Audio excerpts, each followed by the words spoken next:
आप सबों को हैप्पी सैबथ। इस सुंदर मौके के लिए मैं आप सबों का स्वागत करना चाहती हूँ और आशा करती हूँ कि आप सब इस प्रोग्राम से आशीषित होंगे।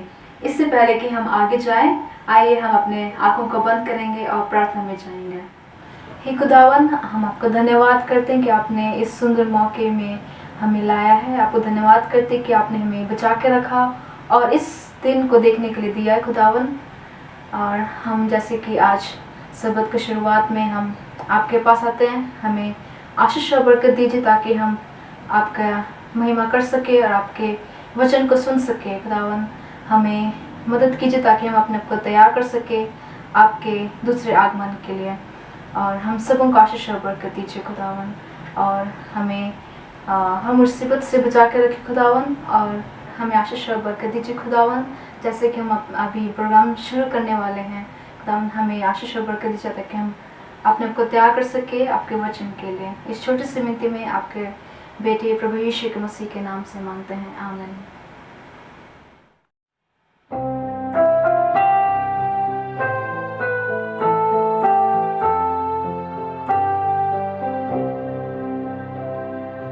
आज का दिन यहोवा ने बनाया है, हम उसमें आनंदित हो, आनंदित हो। आज का दिन यहोवा ने बनाया है, हम उसमें आनंदित हो, आनंदित हो। प्रभु का महिमा मिले, चाहे हो मेरा अपमान। प्रभु को महिमा मिले, चाहे हो मेरा अपमान। हो बड़ी मैं घटाऊं, रहे उसी का ध्यान। हो बड़ी मैं घटाऊं, रहे उसी का ध्यान। आज का दिन यहोवा ने बनाया है, हम उसमें आनंदित हो, आनंदित हो।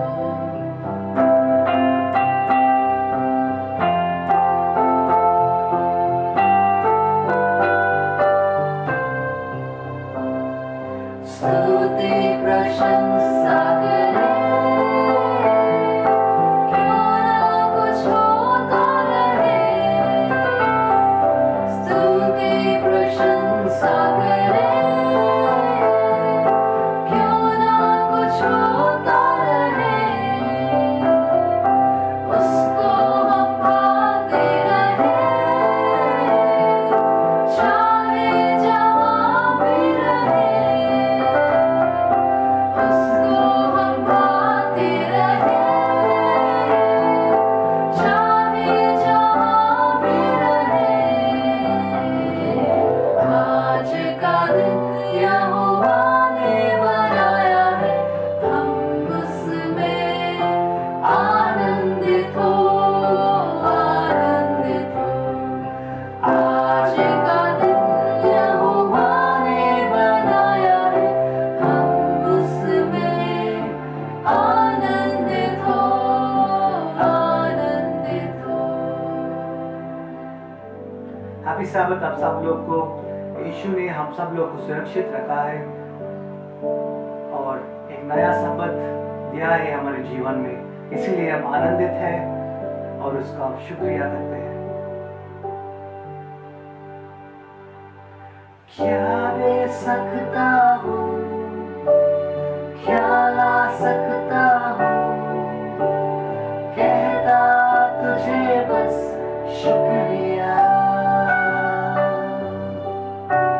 क्या दे सकता हूँ, क्या ला सकता हूँ, कहता तुझे बस शुक्रिया। तुझ में ही मेरी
जब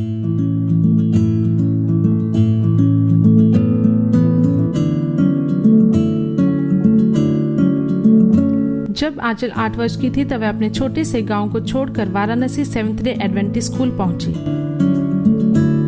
उसका कोई दोस्त नहीं था। वह अध्यापकों का सम्मान नहीं करती थी और वह यीशु के बारे में भी कुछ नहीं जानती थी। आंचल छात्रावास में रहने लगी और जल्दी से दोस्त बनाने लगी।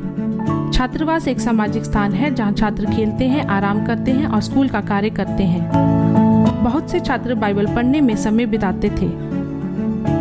ये गांव में आंचल के पिछले जीवन से बिल्कुल अलग दुनिया थी, लेकिन उसने खुद को बाइबल अध्ययन का आनंद लेने और अच्छे ग्रेड प्राप्त करने की कोशिश में पाया। आखिरकार आंचल ने यीशु को अपना दिल दिया और स्कूल में अपने अनुभव के लिए बहुत आभारी है। वास्तव में परमेश्वर ने मुझे इतना आशीर्वाद दिया है कि मैंने इस चर्च में बहुत सारी कहानियां और बहुत सारी गतिविधियां सीखी और मैं उनसे बहुत प्रसन्न हूँ। मेरी पसंदीदा कहानी अयूब है। आंचल की तरह बहुत सारे छात्र यीशु के बारे में कुछ नहीं जानते हुए स्कूल में आते हैं, लेकिन उनका जीवन बदल जाता है।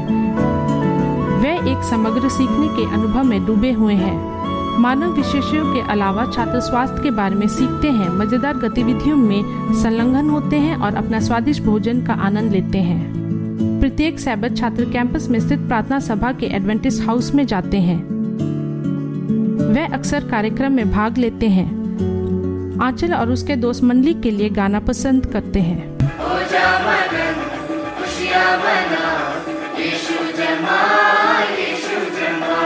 हमारे पास ये बच्चे गांव के इलाके के हैं और वे यीशु के बारे में सीख रहे हैं। वे जानते हैं कि ये उनके और उनके परिवारों के लिए यीशु के नाम से आने वाला आशीर्वाद है। इस तरह से प्यार और यीशु का संदेश इस छोटे से स्कूल से ग्रामीण क्षेत्र में जा रहा है। परमेश्वर ने स्कूल को हर साल अधिक से अधिक छात्रों के साथ आशीर्वाद दिया है, लेकिन दुर्भाग्य से छात्रावास पूरे भर गए हैं। लड़कियों को एक छोटी सी जगह में रखा जाता है जहां पर बिस्तर एक दूसरे के ऊपर ढेर हैं। इस तिमाही में आपके 13वें सैबत की पेशकश का एक हिस्सा लड़कियों को छात्रावास का विस्तार करने में मदद करेगा, जिससे अधिक लड़कियों को स्कूल में प्रवेश मिल सके। वर्तमान में हमारे पास केवल एक ही कमरा है जिसमें 25 लड़कियां हैं, लेकिन जब छात्रावास होंगे तो हमारे पास 60 लड़कियां होंगी।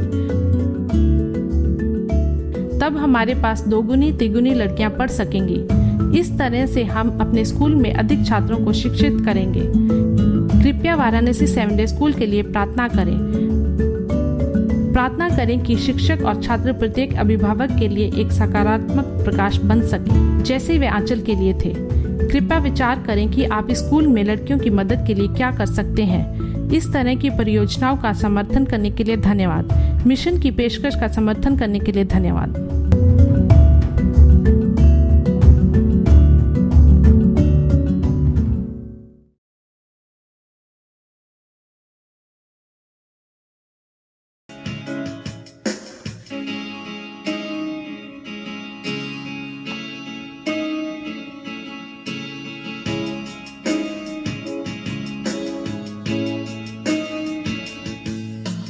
बारिश दे रूही पानी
प्रभु यीशु मसीह के पवित्र नाम में आप सबों को जय मसीह की। आज के साबर स्कूल में आप सभी दर्शकों का मैं स्वागत करती हूं और साथ ही साथ मेरे पैनलिस्ट हैं मिस्टर राजेश चंद और पास्टर फ्रैंकलिन फ्रांसिस। मैं आपका भी आज के हमारे साबर स्कूल पाठ के अध्ययन में हार्दिक स्वागत करती हूं। और इससे पहले कि हम आज के साबर स्कूल पाठ में आगे बढ़ें, हम परमेश्वर को धन्यवाद देते हैं कि उसने हमें एक इतना अच्छा मौका दिया है कि हम सब मिलकर सब स्कूल पाठ का अध्ययन एक साथ कर सकते हैं। आइए हम अपनी आंखों को बंद करेंगे और मिस्टर राजेश चंद के साथ प्रार्थना करेंगे। हमारे सर्वशक्तिमान परमेश्वर, हम आपका धन्यवाद करते हैं इस अच्छे समय के लिए जो आपने हमें दिया है कि हम यहाँ इकट्ठे होकर और सब स्कूल पाठ का अध्ययन कर सकते हैं प्रभु। और जैसे कि हम इस पाठ में जाते हैं और इसका अध्ययन करते हैं, हम आपसे प्रार्थना करते हैं प्रभु कि आप हमें पवित्र आत्मा का दान दें, हमें समझ और बुद्धि और ज्ञान दें ताकि हम इस पाठ को अच्छी तरह से समझ सकें और जितने भी निर्देश इस पाठ में दिए गए हैं प्रभु, हम उन सबको अच्छी तरह से समझ सकें और अपने जीवन में उनको लागू कर सकें, उनका अनुसरण कर सकते हैं। परमेश्वर, हम प्रार्थना करते हैं सारे दर्शकों के लिए जो भी इस पाठ को देखेंगे या सुनेंगे प्रभु, हम उनके लिए प्रार्थना करते हैं, उनके परिवारों के लिए प्रार्थना करते हैं प्रभु। सबको आप अपनी पवित्र आत्मा का दान दें ताकि हम सब आपका गुणगान कर सकें और आपने जो हमारे लिए आशीषें रखी हैं प्रभु, हम उन सबको पा सकें। इस छोटी विनती प्रभु यीशु मसीह के नाम से मांगते हैं, दया से सुनो, ग्रहण कर, आमीन। जैसा कि हम सब जानते हैं कि हम 2020 के चौथे त्रैमास में प्रवेश कर चुके हैं और हम इस पूरे त्रैमास में शिक्षा के ऊपर अध्ययन करने वाले हैं और अध्ययन करेंगे। आज हमारा दूसरा सप्ताह है, दूसरा सबत है और आज जिस विषय पर हम चर्चा करेंगे, जिस विषय पर हम सीखेंगे, उसका शीर्षक है परिवार। याद वचन के लिए आप मेरे साथ निकाल सकते हैं नीति वचन उसका पहला अध्याय और उसका 8वां पद, जहाँ इस प्रकार से लिखा है, हे मेरे पुत्र, अपने पिता की शिक्षा पर कान लगा और अपनी माता की शिक्षा को न तज। परमेश्वर अपने पढ़े वचन पर आशीष दे। प्रियो, मनुष्य के रूप में हम हमेशा ये सीखते आए हैं कि जीवन एक पाठशाला है। यहूदी लोगों के लिए शिक्षा बहुत महत्वपूर्ण था। प्रभु यीशु मसीह ने माता और पिता को यह आज्ञा दी कि बच्चे को उस समय से शिक्षा शुरू करें जब वे बालक थे, और माता पिता ने अपने घरों पर रहकर बच्चों को बिना पुस्तक के वो बच्चों को शिक्षा देते गए और उन्होंने बच्चों को ये सिखाया कि हमारा जो प्रभु है सर्वशक्तिमान प्रभु है। और हम इतिहास में ये देखते भी हैं कि आज जो हमारा प्रभु है वो सर्वशक्तिमान पिता परमेश्वर है। प्रभु यीशु मसीह ने माता पिता को ये भी आज्ञा दी कि वो बाइबल से बच्चों को गीत, प्रार्थनाएं और पाठ पढ़ाएं और परमेश्वर का नियम उन्हें सिखाएं। और बच्चे जब इस नियम को सीखे, उनका जीवन बदल गया। आइए हम इस अध्ययन को और अधिक अच्छे तरीके से समझने के लिए मेरे पैनलिस्ट हैं मिस्टर राजेश चंद और पास्टर फ्रैंकलिन, हम उनके पास चलते हैं। रविवार का पाठ जो कि हमारा हेडिंग है पहला परिवार, इस बात को ध्यान पे रखते हुए आइए हम पास्टर फ्रैंकलिन से जानना चाहेंगे कि पास्टर फ्रैंकलिन, आप ये समझाएं कि एक मसीही परिवार को कैसा होना चाहिए, या फिर एक मसीही परिवार को आप परिभाषित करिए। बहुत ही अच्छा प्रश्न है। अगर हम बाइबल के इतिहास में जाएं तो हम देखते हैं कि परमेश्वर ने इस पृथ्वी को बनाया, परमेश्वर ने आदम और हवा को बनाया और उनको अदन की वाटिका में रख दिया। और हम यहाँ पर देखते हैं कि अदन की वाटिका में रखने के बाद वहाँ से उनकी जो है वो शिक्षा का आरंभ होता है। और जब हम बाइबल पढ़ते हैं तो बाइबल के शुरुआती अध्यायों में जो है शिक्षा के बारे में या पारिवारिक शिक्षा के बारे में जो है कोई ज़्यादा जानकारी हमें जो है वो नहीं दी गई है। हम यहाँ पर देखते हैं कि अदन की वाटिका में परमेश्वर ने जब आदम और हवा को रख दिया और अदन की वाटिका को उन्होंने क्या किया, एक पाठशाला या एक स्कूल का नाम दे दिया। परमेश्वर जो है वो सबसे पहला उनका शिक्षक रहा है, उनका पिता रहा है। आदम और हवा जो है वो सबसे पहले विद्यार्थी रहे हैं। और इसके साथ ही साथ हम देखते हैं शिक्षक परमेश्वर है, विद्यार्थी आदम और हवा है और पाठशाला जो है वो अदन की वाटिका है। अब सवाल उठता है कि उनका सिलेबस क्या होगा, उनकी पुस्तक क्या होगी। पुस्तक के रूप में हम देखते हैं कि जो प्रकृति है जिसको कि परमेश्वर ने स्वयं अपने हाथों से बनाया था, उसने बोला और सब कुछ हो गया। तो प्रकृति जो है वो पहली उनकी पुस्तक थी।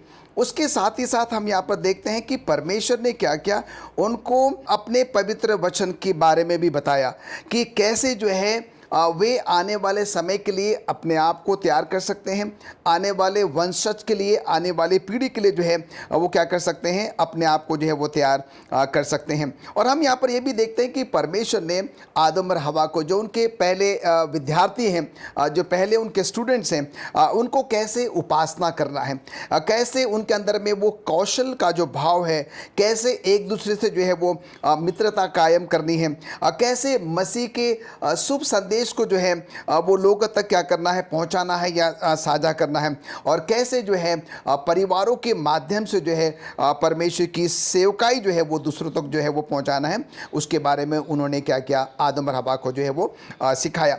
इसके साथ ही साथ जैसे आपने प्रश्न किया कि ये जो पहला परिवार है, इसको अगर हम परिभाषित करते हैं तो हम देखते हैं कि परमेश्वर जो है वो पिता है, आदम और हवा जो है उनके दोनों बच्चे हैं, और वहाँ से जो है पहले परिवार की जो है वो शुरुआत होती है।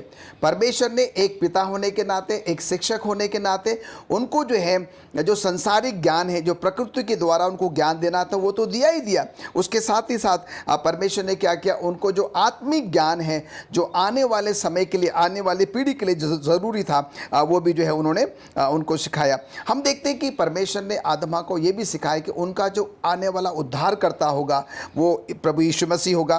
परमेश्वर ने उनको ये भी सिखाया कि परमेश्वर का वचन जो है वो जो है क्या करेगा, प्रभु यीशु मसीह के बारे में जो है वो बताएगा। और उन्होंने ये भी बताया कि भाई आने वाले समय में जो भी परमेश्वर का वचन कहता है उनको क्या करना है, उसको अपने जीवन में उतारना है, और जिससे कि जो आने वाली पीढ़ी होगी, आने वाला जो वंश होगा, इस परिवार को देखकर जो है, जो कि पहला परिवार है जिसकी शुरुआत अदन की वाटिका में से हुई है, जिसका पिता जो है वो परमेश्वर है, जिसके बच्चे जो है वो आदम और हवा है, और अदन की वाटिका जो है वो एक पाठशाला, एक स्कूल है जहाँ से ये शिक्षा का जो है वो क्या होता है, वो आरंभ जो है वो होता है। और हम यहाँ पर देखते हैं कि आदम और हवा ने जो है शुरुआती दौर में परमेश्वर की बातों को माना, उसको अपने जीवन में अमल किया, जब तक कि पाप नहीं आया। हम बाइबल को जानते हैं, बाइबल का ज्ञान रखते हैं, सब कुछ बहुत ही जो है वो अच्छा था। कहने का तात्पर्य यहाँ पर ये कि पहले परिवार की शुरुआत जो है वो अदन की वाटिका से होती है। थैंक यू पास्टर फ्रैंकलिन अच्छे विचारों के लिए। और हम सोमवार के पाठ में चलेंगे। सोमवार के पाठ का जो शीर्षक है, एक बच्चे के रूप में यीशु का जीवन। एक बच्चे के रूप में यीशु का जीवन। मिस्टर राजेश, मैं आपसे जानना चाहती हूँ कि एक बच्चे के रूप में यीशु का जीवन कैसा था? आपने जो सवाल किया है कि एक बच्चे के रूप में प्रभु यीशु मसीह का जीवन कैसा था, तो यदि हम लूका की किताब उसकी पहला अध्याय और उसके 26 से 38 में इसका उल्लेख किया गया है, यदि हम इसको पढ़ते हैं तो हम पाते हैं कि एक बच्चे के रूप में जो उनका जीवन था उसके बारे में हमें ज़्यादा जानकारी बाइबल से नहीं मिलती है, और क्योंकि एक ये रहस्य के समान है। हम कह सकते हैं कि बहुत वर्षों तक ये रहस्य बना रहा। जैसे जैसे प्रभु यीशु मसीह बड़े हुए, उसकी ज़्यादा जानकारी हमें बाइबल से नहीं मिलती है, लेकिन हम उनके माता पिता के बारे में काफ़ी कुछ जानते हैं, क्योंकि बाइबल में उनके माता पिता के बारे में काफ़ी कुछ कहा गया है। और जो भी हम उनके माता पिता के बारे में जानते हैं, उससे हमें यीशु के जो प्रारंभिक वर्ष थे, जो उनका बचपन था या जब वो बड़े हो रहे थे, उसकी शिक्षा के बारे में काफ़ी मदद मिलती है उससे। माता पिता के जीवन से हम प्रभु यीशु मसीह के जीवन का आकलन कर सकते हैं। और यदि हम लूका की किताब और उसका पहला अध्याय 26 से 38 और 46 से 55 और मत्ती की किताब उसका पहला अध्याय और 18 से 24 अगर हम पढ़ें तो वहाँ पर हमें यूसुफ और मरियम दोनों के बारे में काफ़ी जानकारी मिलती है। वहाँ पर लिखा है कि वो एक बहुत ही वफ़ादार यहूदी थे, और वो पूरी कोशिश करते थे कि वो प्रभु के जो आज्ञा हैं उनका अच्छी तरीके से वो पालन करें। और जब प्रभु का दूत उनसे मिलने आता है और उन्हें बताता है कि उनके साथ क्या होने वाला है, मरियम और यूसुफ दोनों वो उसकी बातों पर विश्वास करते हैं, और जो कुछ भी उन्हें करने के लिए कहा जाता है वो करते हैं। यहूदी स्कूलों में प्रभु यीशु मसीह की शिक्षा नहीं हुई थी, वो कभी यहूदी स्कूल नहीं गए थे। हालांकि यहूदी लोग बहुत पढ़ने लिखने में इंटरेस्ट रखते थे और बहुत पढ़ाई करते थे, लेकिन प्रभु यीशु मसीह जो थे उन्होंने कभी दाखिला नहीं लिया यहूदी स्कूल में, और उनका जो पहला शिक्षक था वो परमेश्वर ही था। जो पुराना नियम था उससे भी उन्होंने काफ़ी कुछ सीखा था। और हज़ारों साल पहले यीशु ने मूसा को यही शब्द कहे थे। और यीशु ने अपनी माँ के चरणों में बैठकर, उनके पास बैठकर उन्होंने शिक्षा ग्रहण की। और यीशु जब बड़ा हुआ तो कोई भी यहूदी स्कूल में वो नहीं गए। क्यों नहीं गए? क्योंकि हम कह सकते हैं कि उन्हें उस यहूदी शिक्षा की ज़रूरत नहीं थी, क्योंकि परमेश्वर ही उनका शिक्षक था। ऐसा हमें एलन जी वाइट बताती हैं। प्रभु का शिक्षक परमेश्वर खुद था, यीशु मसीह का शिक्षक परमेश्वर खुद था, इसलिए उन्हें यहूदी स्कूल जाने की कोई ज़रूरत नहीं थी। और हम कह सकते हैं यकीनन यूसुफ और मरियम ये बहुत ही अच्छे शिक्षक थे। और अगर हम पढ़ें लूका की किताब उसका 2 अध्याय और 41 से 50 में, वहाँ पर इस प्रकार लिखा है कि यूसुफ और मरियम अपने बेटे के बारे में बहुत सी बातों को नहीं समझते थे। यीशु के पास वो ज्ञान और बुद्धि थी जो केवल परमेश्वर ही उसे दे सकता था। यहाँ पर हम थोड़ा अचंभित भी होते हैं कि माता पिता अपने पुत्र के बातों को नहीं समझ पाते थे, क्योंकि वो जो ज्ञान प्रभु के पास था वो उन्हें सीधे परमेश्वर की तरफ से प्राप्त हुआ था। और एलन जी वाइट ने हमें पहले ही बता दिया है कि यीशु ने अपनी माँ से उन शब्दों को सीखा जो उसने खुद मूसा से हज़ारों साल पहले कहे थे। हम प्रभु यीशु मसीह के बचपन के दिनों की कोई तस्वीर अपने मन में इस प्रकार बना नहीं सकते। हम नहीं जानते हैं कि वो जब बढ़ रहे थे तो उनके जीवन कैसा था, क्योंकि बाइबल में इसका उल्लेख नहीं है। लेकिन उनके माँ बाप के रहन सहन से, उनके जीवन से हम प्रभु यीशु मसीह के बचपन के दिनों की कोई ऐसी तस्वीर बना सकते हैं अपने जीवन में। थैंक यू मिस्टर राजेश, बहुत अच्छे विचारों के लिए। और अब हम मंगलवार के पाठ में जाएंगे। मंगलवार का पाठ जिसका शीर्षक है संचार। पास्टर फ्रैंकलिन, मैं आपसे जानना चाहूँगी कि संसार का जो संचार है, संचार का हमारे जीवन में, जिसे हम इंग्लिश में कम्युनिकेशन कहते हैं, उसका हमारे जीवन में क्या महत्व है संचार का? संचार शब्द जो है, कम्युनिकेशन शब्द जो है वो बड़ा ही आम है और हर एक व्यक्ति जो है अपने दिनचर्या में इससे जो है वो सामना करता है। जो संचार है, अगर हम उसको संधि विच्छेद करें तो हम यहाँ पर देखते हैं सन और चार।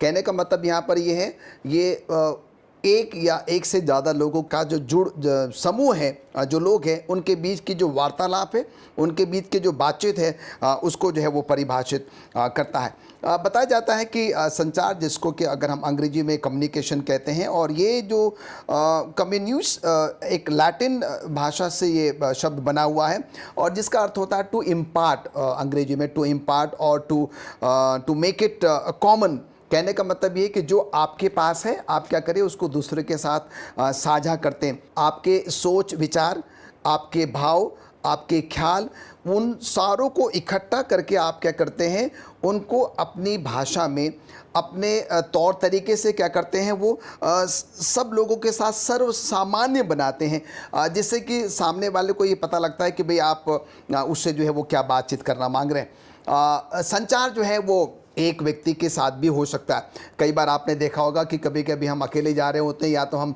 गुनगुना रहे होते हैं या हम कुछ बड़बड़ा रहे होते हैं। कई बार हम जब ऐसे लोगों को देखते हैं तो हम ये भी कहते हैं कि शायद ये पागल हो गया, अपने आप ही में जो है वो बात कर रहा है। पर हमें नहीं पता होता है कि वो कई बार क्या है कि एक पढ़ा लिखा व्यक्ति, एक शिक्षित व्यक्ति भी क्या कर सकता है, अपने आप में जो है वो बात कर सकता है। दूसरी बात हम देखते हैं कि ये जो संचार है दो व्यक्तियों के बीच में, दो से ज़्यादा व्यक्तियों के बीच में भी क्या होता है, अक्सर देखा जो है वो जा सकता है। और जैसे कि मैंने आपको बताया, संचार का तात्पर्य, संचार की जो परिभाषा है वो ये कि आप अपने विचारों को, अपने भावों को, अपने ख्यालों को क्या करते हैं, इस प्रकार से आसान बनाकर जो है वो दूसरों के सामने आप प्रेषित जो है वो करते हैं। उसके साथ ही साथ हम यहाँ पर देखते हैं कि शिक्षा जो है एक संचार है। आज के परिवेश में, पूरी दुनिया में हम यहाँ पर देखते हैं कि आज के आधुनिक यंत्रों के द्वारा, आधुनिक मीडिया के द्वारा जो है शिक्षा का जो प्रसार है, जो संचार है, वो क्या है कि ज़्यादा से ज़्यादा लोगों तक जो है वो पहुँचाया जाता है। आज के सब स्कूल पाठ में, मंगलवार के पाठ में जब हम संचार की बात करते हैं तो यहाँ पर एक शिक्षक को ध्यान में रख के बात हो रही है। एक शिक्षक जो है वो व्यक्ति होता है जो कि अपने उस विषय के बारे में सर्व ज्ञान रखता है। पूरा पूरा ज्ञान जो है वो रखता है। और जब वो अपने विद्यार्थी के साथ, अपने छात्रों के साथ जब वो बैठता है या उनसे जब वो बातचीत करता है या उनको जो है वो सबक जो है वो सिखाता है, तो इससे पहले कि वो क्या करे, अपने छात्रों को, अपने विद्यार्थियों को जो है अपने उस पाठ के बारे में बताए, उस शिक्षक को उन सारी बातों की जानकारी होना जो है वो बहुत ही ज़्यादा ज़रूरी है। उसको जो है कौशलपूर्ण होना जो है वो बहुत ही ज़्यादा ज़रूरी है। और तीसरी जो है, जो कि बहुत ही मुख्य बात है, उसको अपने विद्यार्थियों के साथ, अपने छात्रों के साथ एक घनिष्ठ संबंध बनाने की जो है वो सख्त जो है वो ज़रूरत है। अगर मान लीजिए कि भाई वो शिक्षक जो है बहुत ही ज़्यादा कठोर है या बहुत ही ज़्यादा चिड़चिड़ा है या बहुत ही ज़्यादा गुस्सेला है, तो ये जो विद्यार्थी, ये जो बच्चे हैं, वो उनकी बातों को सुनेंगे ज़रूर, पर वो अपने जीवन में उसको जो है वो नहीं उतार पाएंगे। और इसलिए ये बहुत ही ज़्यादा ज़रूरी है, एक शिक्षक जो अपने विद्यार्थियों के साथ जब वो बैठते हैं तो उनको क्या करना है, एक मित्रता जो है वो कायम करने की ज़रूरत है। एक मित्र भाव में जो है अपने पाठ को जो है वो उन तक पहुंचाने की जो है वो ज़रूरत है। और हम यहाँ पर देखते हैं कि उसके साथ ही साथ क्या होता है, तभी जो है उन विद्यार्थियों में, बच्चों में, उनके दिमाग का, मकसद का जो है वो विकास होता है। अन्यथा क्या है कि बच्चे क्लास में बैठे होते हैं, टीचर अपना पढ़ा रहा होता है और उसको सुनते नहीं है, समझते नहीं हैं और कोई फ़ायदा जो है वो नहीं होता। तो एक अच्छा शिक्षक जो है, जो संपूर्ण ज्ञान रखता है, अपने बच्चों के साथ, विद्यार्थियों के साथ एक मित्रता कायम करता है और तभी वो क्या कर सकता है, उनको आने वाले भविष्य के लिए जो है एक बेहतर विद्यार्थी और आने वाले समय के लिए एक बेहतर शिक्षक भी जो है वो तैयार कर सकता है। इसके साथ ही साथ जो आज का सब स्कूल पाठ मुझे आपको समझाना चाहता है कि परमेश्वर जो है वो हमारा शिक्षक है और वो सर्वगुण संपन्न है, उसमें सब कुछ है। हम ऐसे विद्यार्थी जो है जब परमेश्वर के साथ बैठते हैं, परमेश्वर के वचनों को हम सुनते हैं, समझते हैं, तो हम देखते हैं कि कितने आसान तरीके से, कितने प्रेम भाव से जो है परमेश्वर क्या करता है, अपने वचनों को हमें जो है वो समझाता है। और जो कुछ हम सीखते हैं और हमें ये सलाह दी जाती है कि हम क्या करें, उसको अपने तक जो है वो ना रखें। जिस प्रकार से जो एक अच्छा विद्यार्थी होगा वो क्या करता है, अपना वो ज्ञान दूसरों के साथ भी जो है वो बांटता है। तो अंततः जो है मुझे और आपको यहाँ पर आज के सब स्कूल पाठ, मंगलवार के पाठ संचार से ये सबक, ये संदेश मिलता है कि परमेश्वर हमारा शिक्षक है, हम उसके विद्यार्थी हैं, उसने हमको बहुत कुछ सिखाया है।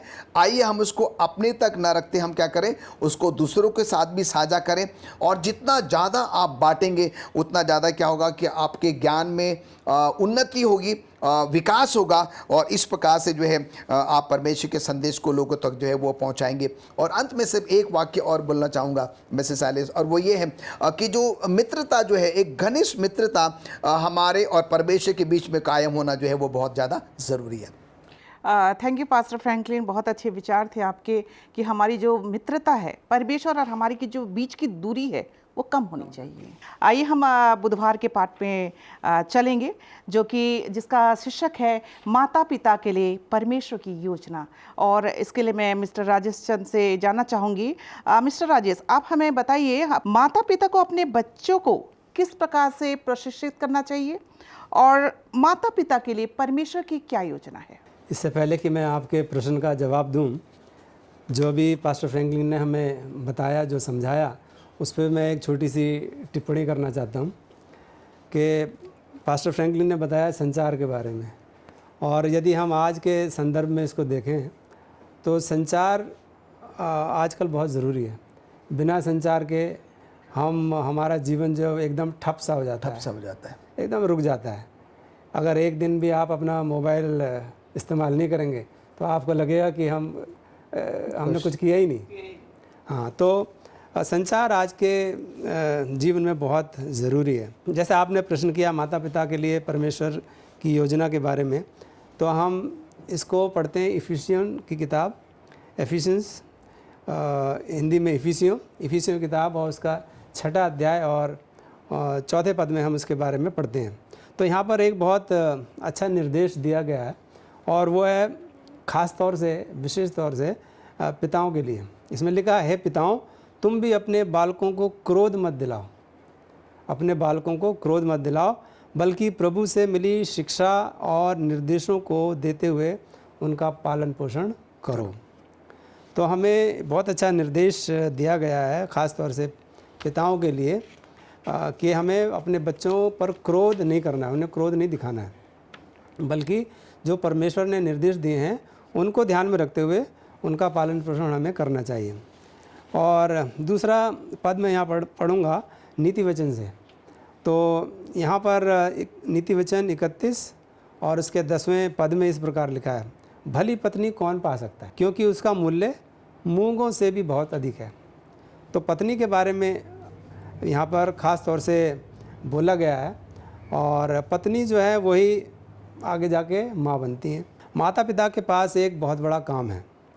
पिता परिवार का मुखिया होता है, और परिवार एक नर्सरी कक्षा के समान होता है, जहाँ बच्चों को स्कूल, चर्च और समुदाय के लिए हम तैयार करते हैं। अगर पिता कमज़ोर है या वो ज़िम्मेदार नहीं है, तो चर्च, स्कूल और समुदाय से जुड़े लोग जो हैं वो सारे प्रभावित होते हैं, वो सब पीड़ित होते हैं। सो पितरों को आत्मा का फल परिवार के सदस्यों को दिखाना चाहिए। और गलतियों की किताब और उसका 5वां अध्याय और उसके 22 और 23 पद में इस प्रकार लिखा है, पर आत्मा का फल प्रेम, आनंद, शांति, धीरज, कृपा, भलाई, विश्वास, नम्रता और संयम, ऐसे कामों के लिए कोई व्यवस्था नहीं है। तो निश्चित रूप से माताओं का जो रोल है, जो उनका काम है, वो बहुत ही महत्वपूर्ण है। माताओं का घर में उनके बच्चों के जीवन में एक बहुत बड़ा योगदान होता है, और हम यहाँ तक भी कह सकते हैं कि माताएं अपने बच्चों का जो भविष्य है उसको तय कर सकती हैं। वो माताएं घर को बहुत खुशहाल बना सकती हैं। पिता को अपने बच्चों को पढ़ने में उनकी मदद करनी चाहिए। यहाँ बहुत अच्छी निर्देश इस पाठ में दिया गया है, ख़ास तौर से पिताओं के लिए, कि उन्हें अपने बच्चों की मदद करनी चाहिए पढ़ाई में। अगर वो पिता अपने बच्चों की पढ़ाई में मदद करेंगे तो बच्चे जो हैं बहुत कुछ सीख सकते हैं, और मसीही माता पिता को उसकी कलीसिया का एक उदाहरण होना चाहिए। और यहाँ पर पाठ में बताया गया है कि जो विवाह है, विवाह एक बाइबल शब्द चित्र है जो यीशु को उसके चर्च के प्रति प्रेम को दर्शाता है। यदि माता पिता वह प्यार अपने बच्चों को नहीं दिखाते हैं तो वो अपने बच्चों के सामने परमेश्वर की एक झूठी तस्वीर पेश करते हैं। ये बहुत बड़ा पाठ हमें यहाँ पे बताया गया है कि माता पिताओं के लिए, अगर वो माता पिता अपने बच्चों को परमेश्वर के बारे में नहीं बताते हैं, उसके प्रेम के बारे में नहीं बताते हैं, तो माता पिता क्या करते हैं, अपने बच्चों के सामने परमेश्वर की एक झूठी तस्वीर पेश करते हैं। परमेश्वर सभी मसीह माता पिता को अपने बच्चों को ध्यानपूर्वक पढ़ाने का आदेश देता है, और ये हम पढ़ते हैं व्यवस्था विवरण की 6 अध्याय और उसके 7वें पद में। प्रत्येक माता पिता को अपने संपूर्ण दिल से परमेश्वर से प्यार करना सीखना चाहिए, उसकी आज्ञा मानना और उस पर जीवन समर्पण करना सीखना चाहिए। तो यहाँ पर एक बहुत अच्छा लेसन पाठ हमें मिलता है, ख़ास तौर से माता पिता के बारे में। और परमेश्वर अपने लोगों से अपने बच्चों को उनके लिए की जाने वाली अद्भुत चीज़ों के बारे में शिक्षित करने को कहता है। जो परमेश्वर अद्भुत काम हमारे जीवन में करता है वो हमें अपने बच्चों को बताना चाहिए, ताकि बच्चे उस बात को सीखें, उस परमेश्वर के प्रेम को सीखें। क्योंकि जो भी चॉइस हमारे बच्चे करते हैं वो उस चॉइस के लिए उत्तरदायी होते हैं। वो कोई भी चुनाव करें अपने जीवन में, वो परमेश्वर के सामने उनको उसका जवाब देना पड़ता है। थैंक यू मिस्टर राजेश, अच्छे विचारों के लिए। और हमने इसमें सीखा कि जो माँ होती है, जो माता होती है, वो बच्चे की सबसे पहली टीचर होती है। धन्यवाद देते हैं एक अच्छे विचारों के लिए। और अब हम गुरुवार के पाठ में जाएंगे जिसका शीर्षक है भूल न जाएं, भूल न जाएं। पास्टर फ्रैंकलिन, मैं आपसे जानना चाहती हूँ, व्यवस्था विवरण 6 के अनुसार उस अध्याय में शिक्षा के बारे में हम क्या महत्वपूर्ण नियम सीखते हैं? यहाँ जो बृहस्पतिवार का जो शीर्षक है कि भूल ना जाएं, और ये व्यवस्था विवरण उसके 6वें अध्याय पर जो है वो आधारित हैं। भूलना जो है वो मनुष्य की प्रवृत्ति है, ह्यूमन टेंडेंसी है। और हम यहाँ पर देखते हैं कि पुराने ज़माने में भी लोग जो है वो भूला करते थे, आज के समय में भी जो है हमारे अंदर में वो भूलने की जो है वो प्रवृत्ति है। अगर हम पुराने ज़माने में मुड़कर अगर देखें, अगर जाएं, तो हम देखते हैं कि जो हमारी माताएं हुआ करती थी वो क्या करती थी, अपने पल्लों में जो है एक गठान बांधा करती थी। और वो गठान का तात्पर्य मतलब ये होता था कि भाई उन्होंने जो है उस गठान को अपने पल्लों में जो है किसी खास मकसद से बांधा है, और जब जब उस गठान को देखती तो उनको याद आता है कि आज मैंने ये काम जो है वो करना है। और उसके साथ ही साथ हम देखते हैं कि आज के समय में भी जो है कई ऐसे काम हम कर लेते हैं, या तो हम अपने हाथों में कोई धागा बांध लेते हैं या कुछ ऐसा कर लेते हैं जिससे कि वो चीज़ हमें क्या करती है, बार बार याद दिलाती है कि मुझे और आपको जो है वो अमुक अमुक काम जो है वो करना है। अगर हम अपने बाइबल के इतिहास में जाएं, हम देखते हैं कि मूसा जो है जब इज़राइलियों के साथ, इससे पहले कि जो है वो उस प्रतिज्ञा वाले उस देश में जो है वो दाखिल हो, वो क्या करता है, इज़राइलियों को जो है बार बार ये समझाता है, बार बार ये सिखाने की जो है वो कोशिश करता है कि अब वो समय आ गया है कि हम क्या करने वाले हैं, उस प्रतिज्ञा वाले देश में, केनान में जो है वो प्रवेश करने वाले हैं।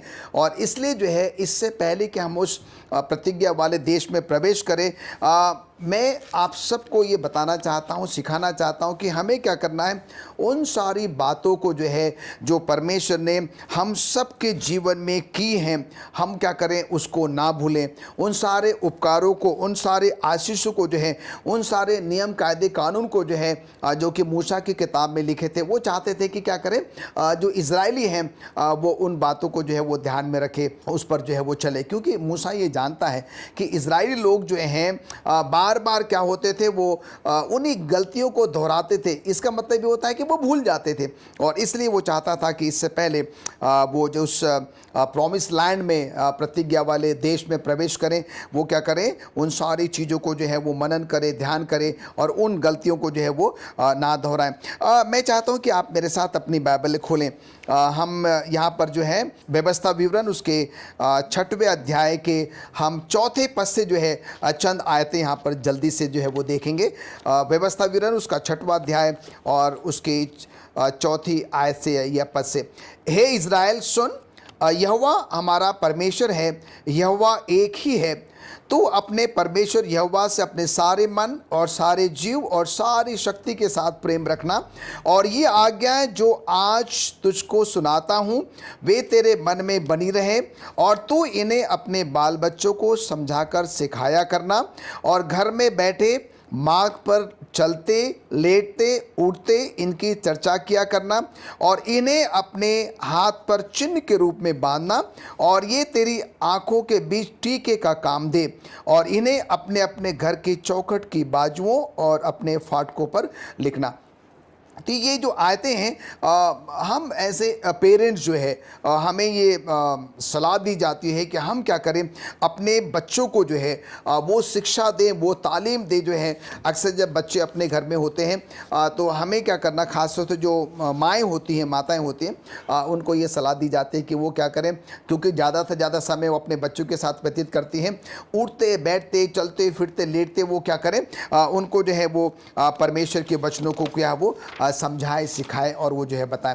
बाइबल में बहुत सारी ऐसी कहानियां हैं जो माताएं क्या कर सकती हैं, वो अपने बच्चों को के साथ साझा कर सकती हैं, जो है वो बांट सकती है। इसका मतलब ये नहीं होता है कि जो पिता हैं, जो फादर्स हैं, उनका कोई काम नहीं है। उनके ऊपर भी उतनी ही बड़ी जिम्मेदारी है कि वो भी क्या करें, जब जब उनको समय मिलता है अपने बच्चों के साथ वो क्या करें, परमेश्वर की उन सारी अच्छी बातों को, गुड बातों को क्या करें, उनके साथ जो है वो बांटें। जैसे कि आपने कुछ समय पहले कहा कि जो माता है वो सबसे पहली शिक्षक होती है, शिक्षिका होती है, और हम देखते हैं कि बच्चा ज़्यादा से ज़्यादा समय उनके साथ व्यतीत करता है, और इसके लिए जो है ये ज़रूरी है कि माता क्या करे, उसको परमेश्वर के वचन के बारे में जो है वो सारी बातें क्या करे, वो बताए। तो कहने का मतलब यहाँ पर ये होता है कि मनुष्य में एक भूलने की प्रवृत्ति है, और इसलिए जो है परमेश्वर जो है बार बार अपने वचनों के द्वारा भी मुझे और आपको जो है जब हम सबत के बारे में बात करते हैं, अगर हम निर्गमन उसके 20वें अध्याय में जाएं, उसके 8वीं आयत में, तो जहाँ पर जो 4थी आज्ञा है वहाँ पर ये कहता है कि स्मरण करके तू जो है, तो स्मरण शब्द का जो है वो प्रयोग किया गया, क्योंकि परमेश्वर जानता है कि हम जो मनुष्य हैं, हम में भूलने की प्रवृत्ति है, हम जो है वो भूल सकते हैं। और आज ये जो परमेश्वर का पवित्र शास्त्र मेरे और आपके पास है, वो इसलिए है क्योंकि परमेश्वर जानता है कि हम तो भूल सकते हैं। इसलिए इन वचनों को हम पढ़कर उन बातों को याद कर सकते हैं, उन बातों को जो है वो दोहरा सकते हैं। एज ए माता पिता हमें ये जिम्मेदारी दी गई कि हम क्या करें, परमेश्वर की उन सारी गुड़ बातों को जो है अपने बच्चों के साथ साझा करें, उनके साथ बांटें, जिससे कि जब ये बच्चे बड़े भी हो जाएं तो वो उन बातों को जो है वो ना भूलें। थैंक यू पास्टर फ्रैंकलिन अच्छे विचारों के लिए। और बाइबल हमें बताती है नीति वचन 3 और उसका पहला पद में कि हे मेरे पुत्र, मेरी शिक्षा को न भूलना, वरन अपने हृदय में मेरी आज्ञाओं को रखे रहना, क्योंकि ऐसा करने से तेरी आयु बढ़ेगी और तू अधिक कुशल से रहेगा। आइए हम फ्राइडे के पार्ट में चलेंगे, शुक्रवार के पार्ट में मिस्टर राजेश चंद से मैं जानना चाहूँगी। मिस्टर राजेश, आप हमें बताइए कि एलन जी वाइट बच्चों के प्रशिक्षण के बारे में क्या कहती हैं। यहाँ पर शुक्रवार के पार्ट में एलन जी वाइट के जो विचार हैं माता पिता के लिए और बच्चों की देखभाल के लिए, उन्होंने एक किताब लिखी है एजुकेशन नाम से। और ये एजुकेशन किताब जो है उसकी उसमें 275 पेज पर इस प्रकार लिखा है, पिता और माता बच्चे की शुरुआती और बाद के शिक्षण के लिए जिम्मेदार हैं। शुरुआती और बाद की भी। तो जो भी शुरुआती बच्चे का जो जीवन होता है, जब बच्चा बढ़ रहा होता है, तो उस समय जो शिक्षा बच्चे को दी जाती है वो उसके पूरे जीवन के लिए हो जाती है, क्योंकि वो बच्चा भूलता नहीं है। और साइंटिस्ट लोग हमें ये भी बताते हैं, साइकोलॉजिस्ट लोग बताते हैं कि 7 साल तक अगर बच्चे को हम जो भी शिक्षा देते हैं वो उसके जीवन का एक अंग बन जाती है, वो उस चीज़ को कभी नहीं भूलता है। तो इसलिए बच्चे का जो शुरुआती जीवन होता है, जब बच्चा बढ़ रहा होता है, तो हमें उसे परमेश्वर के वचन के बारे में, परमेश्वर के प्रेम के बारे में हमें बताना चाहिए, ताकि आगे चल के बच्चा जो उसको बिल्कुल भूले नहीं। तो यहाँ पर और लिखा है, माता पिता दोनों को अपने बच्चों को पढ़ने के लिए समय पूर्व तैयार होना चाहिए। सो एलन जी वाइट हमें बताती हैं कि बच्चे के जन्म से पहले ही माता पिता को तैयार होना चाहिए, उन्हें तैयारी कर लेनी चाहिए कि वो किस प्रकार से अपने बच्चे को प्रशिक्षित करेंगे। पुरुषों या महिलाओं को माता पिता बनने से पहले उन्हें इस बारे में सीखना चाहिए कि शरीर कैसे विकसित होता है, बच्चे का शरीर कैसे विकसित होता है, उसका मन कैसे विकसित होता है। उन्हें ये भी सीखने की ज़रूरत है कि अपने बच्चे को सही और गलत के बीच चुनाव करने के लिए हम बच्चों को किस प्रकार से प्रशिक्षित करेंगे। और पिता और माताओं को सीखना चाहिए कि दोनों को मिलकर साथ कैसे काम करना है। माता और पिता को दोनों को मिलकर किस प्रकार से काम करना है, ये उन्हें सीख लेना चाहिए, क्योंकि जब बच्चा उन्हें देखता है तो वो बहुत सीखता है। बच्चा जो है जैसे जैसे बढ़ता है तो अपने माता पिता को देखता है कि किस प्रकार से माता पिता रहते हैं, किस प्रकार से बात करते हैं। वो सारी बातें जो है बच्चे के ऊपर बहुत बड़ा प्रभाव डालती हैं। और यहाँ पर मिसेस एलन जी वाइट ये भी बताती हैं कि ये काम हमें घर से ही शुरू करना चाहिए। उन्हें अपने बच्चों को शिक्षित करने के लिए मिलकर काम करना होगा, इसलिए उन्हें हमेशा साथ काम करने की कोशिश करनी चाहिए। आजकल के ज़माने में हम देखते हैं कि बहुत से परिवार दुनिया में ऐसे हैं कि माता पिता को बच्चे को कुछ सिखाने के लिए समय नहीं मिलता है, क्योंकि पिता भी काम करते हैं, माता भी काम करती हैं। कभी पिता काम पे जाता है, कभी माता काम पे जाती है, कभी दोनों घर में नहीं होते हैं। तो बच्चे का जो लालन पालन है, जो शुरुआती जो समय उसको मिलना चाहिए, वो उसको नहीं मिलता है। तो ये बच्चे के ऊपर बहुत गहरा प्रभाव डालती है। और यहाँ पर इन्होंने लिखा है कि उन्हें अपना दिल पूर्ण रूप से परमेश्वर को देना चाहिए, तब ये उससे मदद मांग सकते हैं। जो माता पिता अपने बच्चों को अच्छे से प्रशिक्षित करते हैं वे एक दूसरे को दोष नहीं देंगे। तो यहाँ पर एक बहुत ही विशेष बात एलन जी वाइट बताती हैं। कभी कभी परिवार में ऐसा होता है कि माता पिता एक दूसरे के ऊपर दोष लगा देते हैं। तो यदि माता पिता मिलकर काम करेंगे, मिलकर रहेंगे, तो इस प्रकार के विवाद से वो बच सकते हैं। यहाँ पे ये भी लिखा है कि वे समझते हैं कि दोनों अपने बच्चों को प्रशिक्षित करने के लिए जिम्मेदार हैं। इसलिए माता पिता को एक दूसरे का सम्मान करना चाहिए और साथ काम करने के लिए अपने बच्चों को और स्कूल के लिए भी एहसानमंद होना चाहिए। तो यहाँ पर बहुत अच्छी बात मिसेस एलन जी वाइट बताती हैं कि माता पिता को एक दूसरे का सम्मान करना चाहिए। कभी भी किसी बच्चों के सामने माता पिता लड़ाई ना करें, एक दूसरे के ऊपर दोष ना लगाएं, एक दूसरे के ऊपर कोई लांछन ना लगाएं, नहीं तो बच्चा वो सीख लेता है। तो हमें बहुत सावधान रहना चाहिए कि बच्चों के सामने हम किस प्रकार से पेश आते हैं, नहीं तो बच्चे वही चीज़ सीख लेते हैं। और अपने बच्चों को हमें ये भी सिखाना चाहिए कि जिस स्कूल में बच्चे पढ़ते हैं हमें उस स्कूल का एहसानमंद होना चाहिए। कभी कभी हम स्कूल पे बहुत सारे दोष लगा देते हैं, उनकी बुराई करते हैं कि स्कूल में ऐसा नहीं होता, वैसा नहीं होता। इन सब बातों से हमें बचना चाहिए और हमें अपने बच्चों को बहुत ध्यानपूर्वक उसका पालन पोषण करना चाहिए और उसको अच्छी बातें सिखानी चाहिए। थैंक यू मिस्टर राजेश अच्छे विचारों के लिए। और प्रियो, ज़रूरी है आज कि हम अपने बच्चों का जो पालन पोषण है बहुत अच्छे से करना चाहिए। हमें अपने परिवार का जो मुखिया है प्रभु यीशु मसीह को बनाना चाहिए। यदि हम अपने परिवार का मुखिया प्रभु यीशु मसीह को बनाते हैं तो हमारे परिवार में कभी भी कोई परेशानी नहीं आएगी। हम बाइबल में पढ़ते हैं नीति वचन 22 और उसका 6वां पद मैं पढ़ना चाहूँगी आपके सामने। लड़की को उसी मार्ग की शिक्षा दे जिस पे उसको चलना चाहिए और वह बुढ़ापे में भी उससे न हटेगा। अगर आपके घर में बच्चे हैं तो आप उन्हें शिक्षा उसी मार्ग की दीजिए जिसमें उसको चलना चाहिए, तब वो बुढ़ापे में भी उससे नहीं हटेगा। आज के हमारे सब स्कूल पाठ के अध्ययन में मिस्टर राजेश चंद और मिस्टर पास्टर फ्रैंकलिन ने आपने साथ दिया। आपने हमारे दर्शकों को भी अपने विचार रखे, इसके लिए मैं आपका धन्यवाद करती हूँ। और आइए, इससे पहले कि आज के हम अपने सब स्कूल पाठ को ख़त्म करें, पास्टर फ्रैंकलिन से हम दरख्वास्त करेंगे दुआ में अगुवाई करें। आइए प्रार्थना करें। स्वर्गीय पिता परमेश्वर, धन्यवाद देते हैं कि आपने अपनी उपस्थिति का हमें महसूस कराया।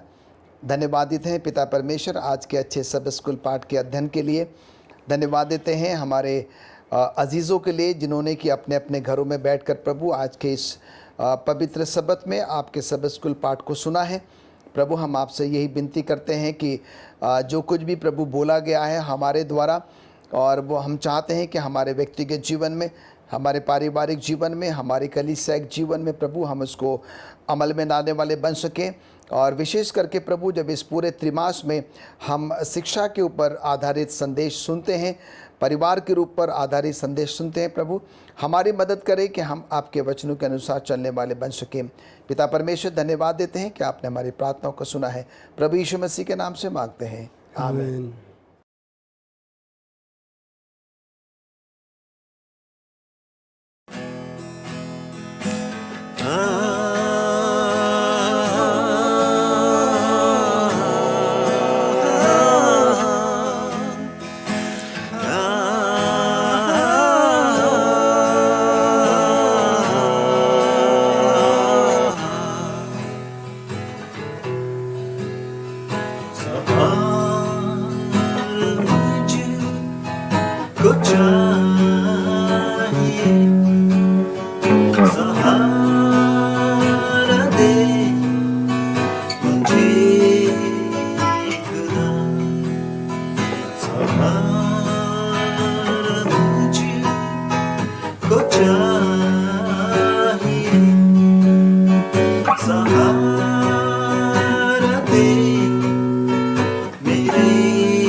उठाएगा अगर कोई, वो तू ही है।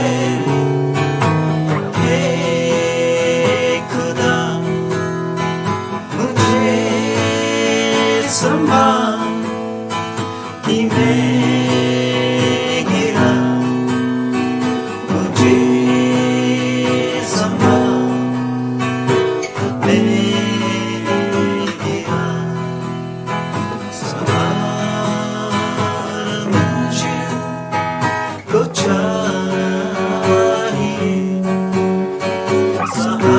सहारा दे मेरे खुदा, मुझे संभाल कि मैं गिरा, मुझे संभाल मैं गिरा, संभाल मुझको चाहिए, सहारा दे मुझे खुदा।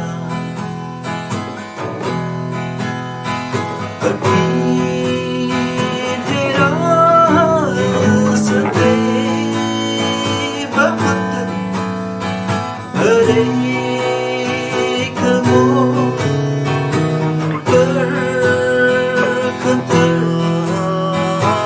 तेरे सायों को हटा, दिखा दे मुझको अब शहर, मुझे संभाल कि मैं गिरा, मुझे संभाल मैं गिरा, सहारा मुझको चाहिए, सहारा दे मेरे खुदा, सहारा मुझको चाहिए, सहारा दे मुझे खुदा, मुझे संभाल कि मैं गिरा, मुझे संभाल कि मैं गिरा, सहारा मुझको चाहिए, सहारा दे मुझे खुदा।